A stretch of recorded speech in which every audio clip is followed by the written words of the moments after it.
The British sweets that were taken from us. There were sweets on every corner in Britain that your children will never taste.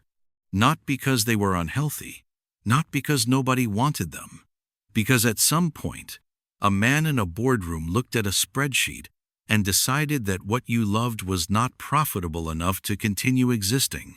That is the story we are telling today. Not just what these sweets tasted like, though we are going to get into that in detail, but who made them, who killed them, and what was actually lost when they disappeared. Close your eyes for a moment and think about a Saturday morning in the 1970s. You have been given your pocket money. The exact amount does not matter, it was never much. You walk to the corner shop, which smells of newspapers and old wood and something faintly sweet that you cannot name but have never forgotten. The glass jars are lined up on the shelves behind the counter. The owner knows your name. You press your face close to the glass and make the most important decision of the week. That world existed, and it produced sweets that were, in some cases, genuinely unlike anything that has been made before or since. Here is a fact most people do not know. At the peak of British confectionery production in the 1960s and 1970s, there were over 400 distinct sweet products being sold in the United Kingdom. Today, the top 10 brands account for nearly 80% of all confectionery sales. What happened to the other 390?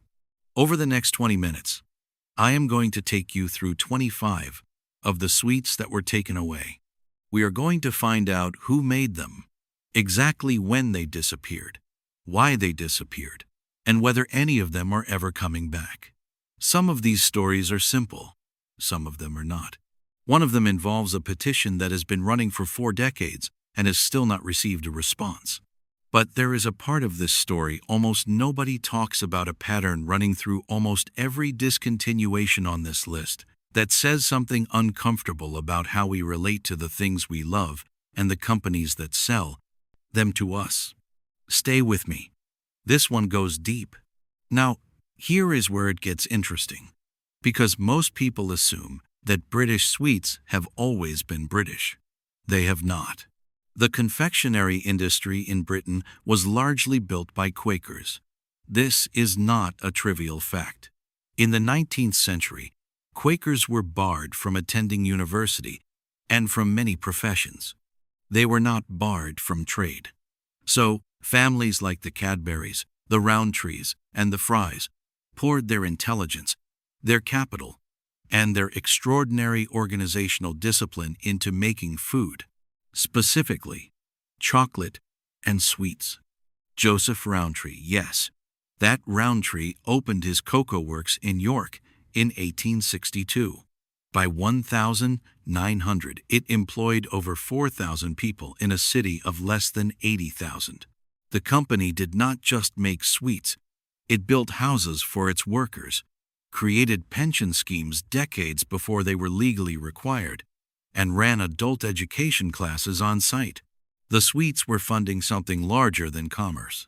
This matters because when you look at the list of discontinued British sweets, almost all of them trace back to these same Quaker families: Rowntree, Mackintosh, Fry. And the reason most of them disappeared is that these family-owned companies were eventually bought by multinationals Nestlé, Kraft, Mars, who did not share the same relationship with their products or their communities. The sweets did not just come from factories. They came from a specific culture. And that culture was already being dismantled before most of us were old enough to understand what we were losing. Think about that for a second. Most people have no idea how extraordinary the range was. In 1965, you could walk into any newsagent in England and buy Spangles, Opal Fruits, Caramac, Pacers, Anglo Bubbly, Texan bars, Toffos, Aztec bars, Old Jamaica, chocolate buttons in proper foil bags, Fry's Five Boys. I could keep going for another 10 minutes and not repeat myself once. Prices were calibrated to children's pocket money with a precision that bordered on art. A Texan bar cost 2 pence. A packet of Spangles was 3 pence. A Caramac was 5 pence. These were not random prices. They were engineered to fit within the weekly allowances being given by parents across the country, which the confectionery companies tracked carefully. They understood their customers completely, and their customers were, for the most part, under the age of 14. What did the 1960s sweet shop actually feel like? Not the romantic version, the real version. You queued. There was always a queue, because the counter service model meant one transaction at a time. You smelled the place before you entered it, that specific warm sugar smell, slightly dusty, slightly chemical, that has no modern equivalent. You were not browsing. You were deciding, and you had rehearsed your decision on the walk there. The women behind the counter, it was almost always women, used metal scoops and small paper bags. They would count sweets individually for the penny tray items. They knew which children bought which sweets on which days. This was a transaction with social texture. It was not impersonal. If you remember the feeling of handing over coins that felt significant to you and receiving something that felt like it was exactly designed for your pleasure, drop your city in the comments. I want to see how far this memory reaches. But that is not even the strange part. Let me tell you about a man named Joseph Thornton, because his story runs directly through the middle of everything we are talking about today. Joseph Thornton was not one of the Quaker dynasties. He was a traveling salesman who worked for Fry's Chocolate in Sheffield in the early 1900s. He knew the sweet shops of the north of England, the way a postman knows a postal route, not as an abstraction, but as a series of specific rooms with specific people in them. He knew which shop in which town sold the most caramels. He knew which shopkeeper in Rotherham always ordered twice what she needed, and which one in Barnsley always underordered. In 1911, at the age of 36, he opened his own shop on Norfolk Street in Sheffield. He made his own toffee in the back room. He had no investors and no grand plan. He had the knowledge he had accumulated over a decade of watching other people sell sweets and thinking about what they were doing wrong. His special toffee, the recipe his sons developed after his death, became Thornton's Continental Toffee, which became Thornton's, which in 2015 was acquired by Ferrero, the Italian confectionery group. Joseph Thornton's descendants sold no part of that company. It was bought 100 years after he opened his Sheffield shop by a corporation headquartered in Alba, Italy. I am not telling you this to make you feel that something sinister happened. Ferrero is, by all accounts, a responsible owner. The point is that the craft knowledge, the local knowledge, the relationship between a man and the streets he worked, that accumulated into something that eventually became too large to remain local. This happened to almost every independent British confectionery producer. The ones who survived as independents remained small. The ones who grew were acquired. And it is the acquired ones that got discontinued. And this is the detail that blew my mind when I first came across it. There is a romantic memory of penny sweets that is not entirely accurate. Let me be specific about what penny sweets actually were, because the reality is more interesting than the nostalgia.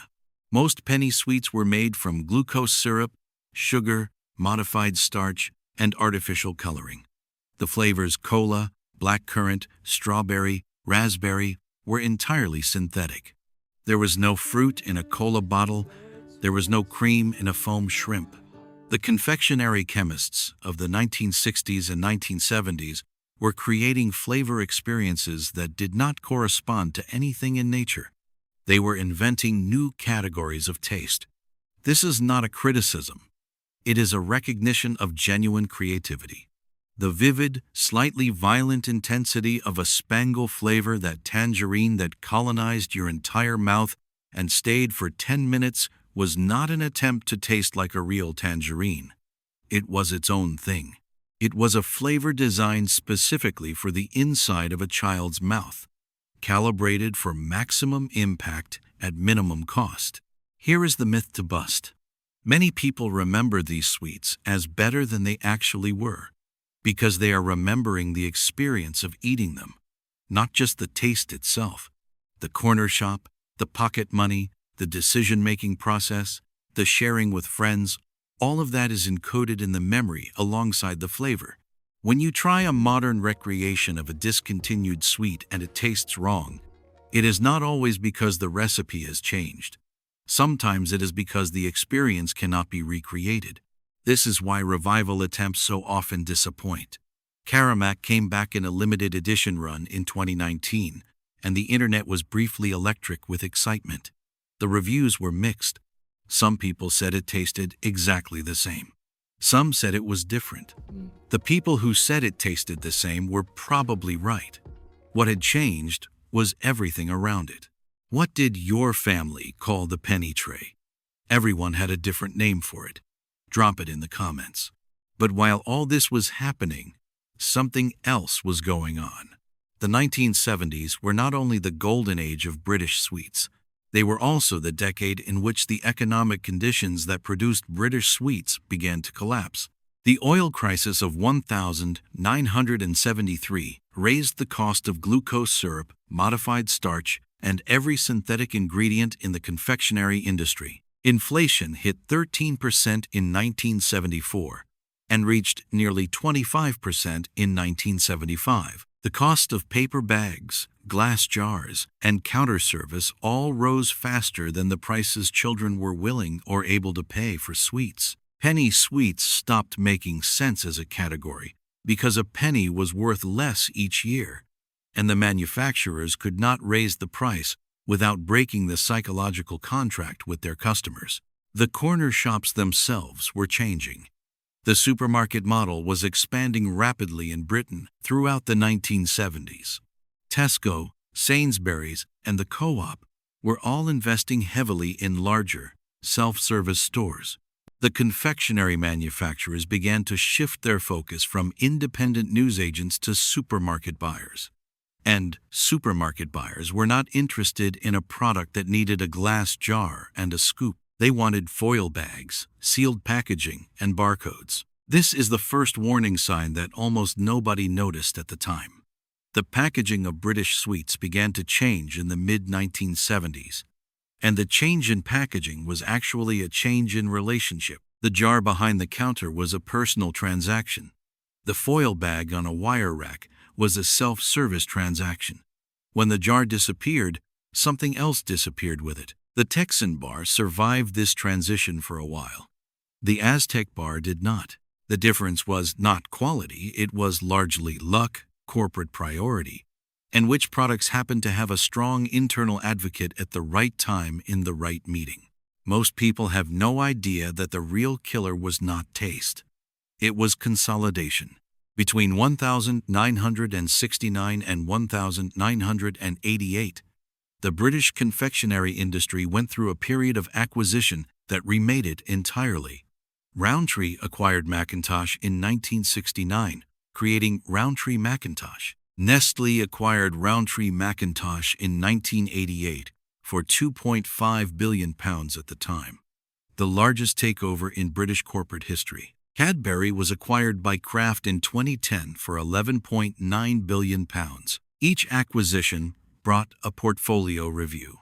And a portfolio review means sitting in a conference room with a spreadsheet listing every product the company makes, ranked by margin and volume. The products at the bottom of that spreadsheet are discontinued, not because nobody wants them, because they are not generating enough profit relative to the cost of manufacturing, distributing, and marketing them alongside the flagship products. The Texan bar, discontinued in 1984, was reportedly profitable, but it was not as profitable as a Kit Kat, and it required its own production line, its own ingredients, its own marketing budget. In a rationalized portfolio, it was a distraction, so it was removed. This happened again and again across the 1980s and 1990s. Pacers gone 1,989. Toffos gone 1,997. Caramac gone 2,023. Each time, the company issued a brief statement about changing consumer preferences. Each time, the petitions started within weeks. I would argue that the phrase, changing consumer preferences, is one of the most dishonest phrases in corporate communications. It implies that customers stopped wanting the product. In almost every case on this list, that is not what happened. The customers did not stop wanting the product. The company stopped wanting to make it. Fight me in the comments on this one, because I think this matters. Let me paint you a picture of resistance. While the major confectionery companies were rationalizing their portfolios in the 1980s and 1990s, something interesting was happening in the north of England and in Scotland. Independent sweet shops, some of which had been operating since before the Second World War, were refusing to modernize. They were keeping the glass jars. They were keeping the scoops. They were sourcing sweets from smaller regional manufacturers who had not been acquired.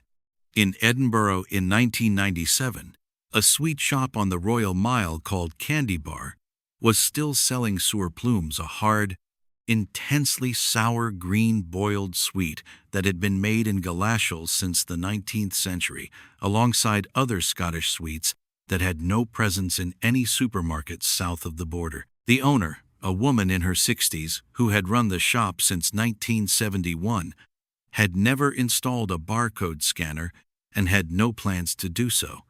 She knew what every regular customer bought. She still used a cloth to polish the glass jars. That shop is gone now. The building is a tourist clothing outlet, but the tradition it represented is not entirely gone. There are currently around 200 independent sweet shops operating in the United Kingdom, compared to over 8,000 in 1970. And a significant number of them are run by people in their 30s and 40s who opened them specifically to recreate an experience they remembered from childhood. They source from specialist manufacturers, some of whom have quietly kept making regional sweets that the multinationals discontinued decades ago. The sour plume is still being made. Aniseed balls are still being made. Some things survived in the margins when they couldn't survive in the center. That is not nothing. Here is what I have been building toward, and it reframes everything you just watched. The discontinuation of British sweets was not random. It was not purely economic. There is a pattern in the timing that is almost never discussed. The vast majority of the sweets on this list were discontinued in a tight cluster, 1980 to 2000, 20 years. And those 20 years correspond almost exactly to the period of maximum consolidation in the British confectionery industry, the period when the Quaker family companies became subsidiaries of multinationals. But here is the twist. The multinationals did not discontinue these sweets because they were losing money. They discontinued them because they were making the wrong kind of money. A product like Caramac had a loyal, consistent customer base, but that customer base was older, regional, and not growing. A multinational with global ambitions needed products that could be scaled internationally. Caramac is not a global product. It is a specific British taste that doesn't translate well to other markets. So the hidden reason these sweets disappeared is not changing British tastes. It is that British taste, in its regional specificity, was incompatible with the globalization of the food industry. You cannot run a global supply chain optimized for Kit Kat and simultaneously maintain a production line for a product that is beloved only in the Midlands. What was lost was not just the sweets. What was lost was the idea that a product could exist to serve a specific community, not a global market, not a demographic segment, but an actual community of people who shared a specific geography, a specific memory, and a specific set of taste preferences that were genuinely different from everyone else's. The sweets were not just sweets. They were evidence that your particular experience of being British was real and specific and worth catering to. When they were discontinued, something about that specificity was declared commercially unviable. Just when you thought this was wrapping up, I need to tell you about the chocolate cigarettes. Because this is the story within the story, and I think it is the most revealing thing on the entire list. Candy cigarettes the white chalky ones with the red tip and chocolate cigarettes. The foil-wrapped chocolate tubes in a paper packet designed to look exactly like a real cigarette packet were sold in British corner shops from the 1950s through the late 1990s. Bharat made the most famous version. They came in brand names that were deliberate echoes of real cigarettes, fads, candy sticks, sweet cigarettes. They were not discontinued because of corporate portfolio decisions. They were discontinued because of a moral panic. Studies in the 1980s began suggesting that candy cigarettes normalized smoking behavior in children. The manufacturers disputed this vigorously. The evidence was contested, but the political pressure was sufficient. And by the late 1990s, the major retailers had removed them voluntarily. The manufacturers either discontinued the products or renamed them sweet sticks, candy sticks, and removed the red tip and any design that suggested cigarettes. Here is the thing that strikes me about this, and I want you to think about it carefully.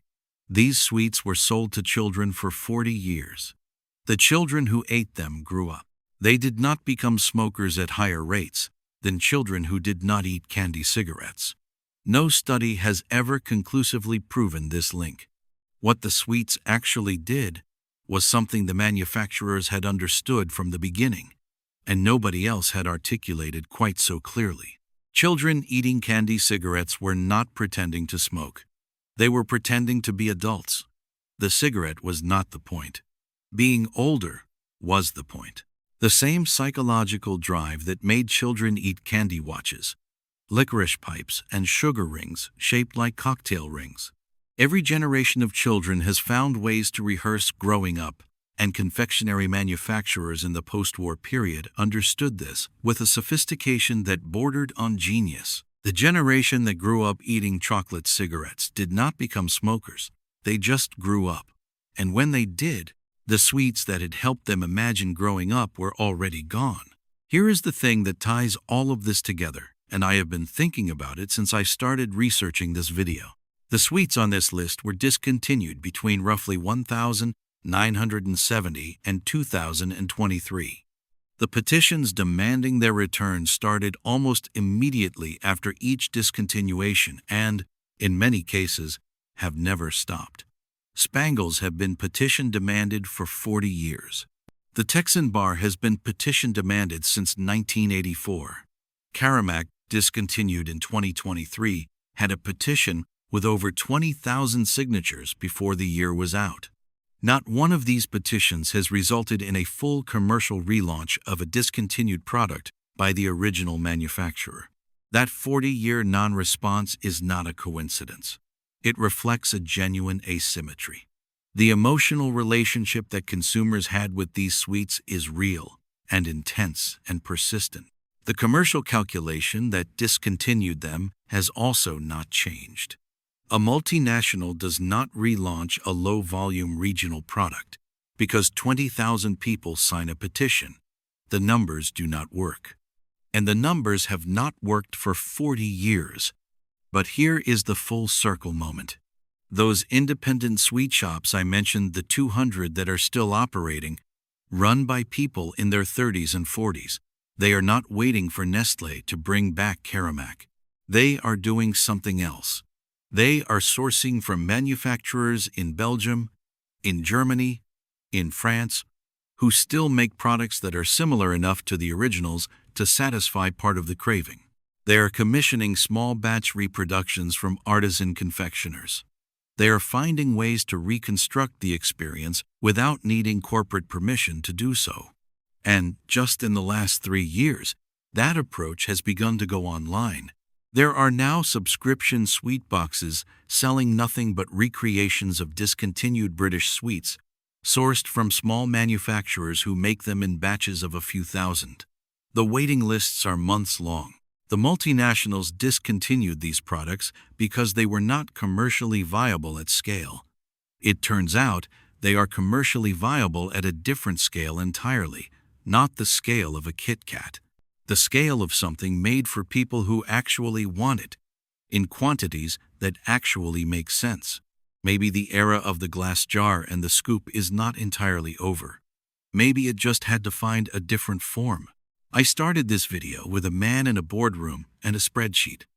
That man was not wrong. The numbers did not add up for Spangles or for Caramac or for the Texan bar. In a world where you have to choose between a product with a loyal niche audience and a product that can be sold in every country on earth, the choice is not difficult if your job is to maximize shareholder return. But the people who grew up with those sweets were not wrong either. What they lost was real. Not just a flavor, though. The flavors were real and specific and irreplaceable. What they lost was a confirmation that their particular experience of the world was worth something commercially. That someone had looked at who they were and what they loved and decided it was worth the cost of maintaining a production line for. When Caramac was discontinued in 2023, the people who mourned it were not being sentimental. They were responding to a very clear message. You are not large enough to matter. Your tasta is not sufficiently global. Your loyalty is noted but not, ultimately, relevant to our strategy. That is the story behind every sweet on this list. And it is a story that goes well beyond confectionery. So I want to ask you one question before you go. Not about sweets, about the bigger thing. What is something from your childhood that was taken from you not because anyone stopped wanting it, but because it was not profitable enough to survive? It does not have to be food. It can be anything. A shop, a TV program, a place, a thing that existed in your town and one day simply did not. Tell me in the comments. Because I think if we put those answers together, we would have a map of something important. Something that has not quite been named yet, but that everyone who grew up in Britain in the last 50 years has felt. And if you want to see the full ranked list, all 25 sweets, with the dates, the manufacturers, the real reasons they went, and which ones have come closest to coming back, that video is next. It picks up exactly where this one left off.